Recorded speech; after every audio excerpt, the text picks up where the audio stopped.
রাতের নিস্তব্ধতা ভেঙে থাই এয়ারওয়েজের ফ্লাইট যখন হজরত শাহজালাল আন্তর্জাতিক বিমানবন্দরে অবতরণ করল, তখনও কেউ বুঝতে পারেনি বাংলাদেশের সাবেক রাষ্ট্রপতি মোহাম্মদ আব্দুল হামিদ নীরবে ফিরছেন দেশে। রাজনীতির কেন্দ্রবিন্দুতে একসময় যিনি ছিলেন আলোচনার তুঙ্গে, সেই মানুষটি এবার ফিরলেন সাধারণ যাত্রীর বেশে, অথচ তার নামে এখনও মামলা ঝুলছে বিচারপথে।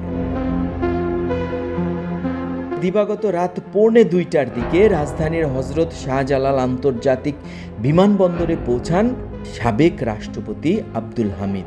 সঙ্গে ছিলেন তার ছোট ছেলে রিয়াদ আহমেদ ও শ্যালক ডক্টর নওশাদ খান।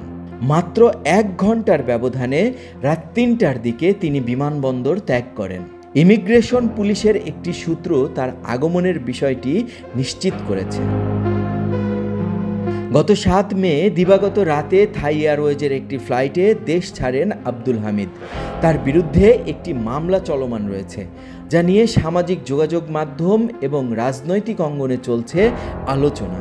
আব্দুল হামিদের এই ফিরে আসা কি আইনের মুখোমুখি হওয়ার প্রস্তুতি, নাকি নিছক পারিবারিক সফরের সমাপ্তি? সে উত্তর খুঁজছে এখন গোটা বাংলাদেশ। ভোরের পাতা, নিউজ ডেস্ক।